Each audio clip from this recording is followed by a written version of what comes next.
എരുവ വടക്ക് അമ്മൻകോവിൽ ദേവീക്ഷേത്രത്തിലെ 11ാമത് ദേവി ഭാഗവത നവാഹ യജ്ഞത്തിന്റെ ഭാഗമായി പാർവതി പരിണയ ഘോഷയാത്ര നടന്നു. നിരവധി ഭക്തജനങ്ങൾ പങ്കെടുത്തു.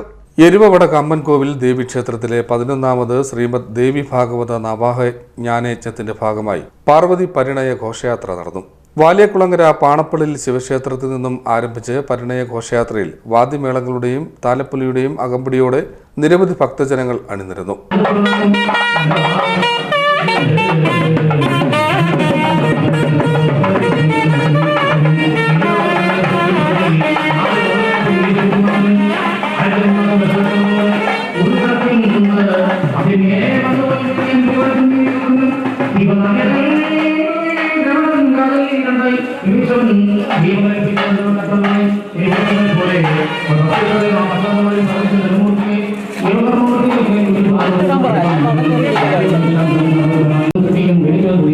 അതിന്റെ അതിന്മേൽ ആദ്യത്തെ ക്രമം പറ്റിയാൽ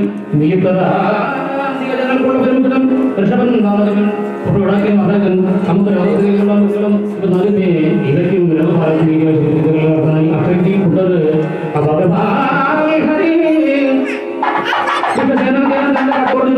വിശുദ്ധമാണ് ഈ സമയമാണ് സമർത്ഥത്തിൽ കാലം രാത്രം വേദം പുലമ്പൻ ആ വേദമഞ്ചേരി ശരിക്ക് നിരത്തുന്നുണ്ടാവുന്നത് ഏവം ഇടവന്തൂർ കഞ്ചരാജയ്ക്ക് തൊഴിലിക്കവേ പാർവതീപരുടെയും കഴിയുമ്പോൾ ആദ്യം സമർപ്പിക്കേണ്ട പദം മഞ്ഞൾപ്പറയാണ്. വിവാഹ തടസ്സം നീങ്ങാൻ മഞ്ഞൾപ്പറ സമർപ്പിക്കാൻ വന്നിട്ടുള്ളത് പാർവതീപരുടെയും കഴിയുമ്പോൾ ആ മഞ്ഞൾപ്പറ സമർപ്പിക്കണം. ഉടൻ തന്നെ ആ പാർവതീപരുടെയും അതിന്റെ എല്ലാവിധമായ സങ്കല്പത്തോടുകൂടി യജ്ഞശാലയിൽ ആചരിക്കുന്നതാണ്.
ജൂൺ 6 സമാപിക്കുന്ന യജ്ഞത്തിന്റെ ആചാര്യൻ ബ്രഹ്മശ്രീ കരിമുളയ്ക്കൽ അജയ്കുമാറാണ്. ക്ഷേത്രത്തിലെ പ്രതിഷ്ഠാ വാർഷികം ജൂൺ 7 ശനിയാഴ്ച ക്ഷേത്രതന്ത്രി കണ്ണമ്പള്ളി മഠം നീലകണ്ഠൻ പോറ്റിയുടെ മുഖ്യ കാർമ്മികത്വത്തിൽ നടക്കും. ക്ഷേത്ര ഭരണസമിതി president Suresh Puthenkandathil, secretary Arun Krishnan, vice president Babu, joint secretary Sajesh, treasurer Sathiyamma, committee അംഗങ്ങളായി ശ്രീകുമാർ, അനിൽകുമാർ, രാധാകൃഷ്ണൻ, രാജേന്ദ്രൻ, മനോജ്, രാജലക്ഷ്മി, ഓമനയമ്മ, ശ്രീരാജ്, ലളിതമ്മ, അമൽരാജ്, സുബിൻ എന്നിവർ ചടങ്ങുകൾക്ക് നേതൃത്വം വഹിക്കുന്നു.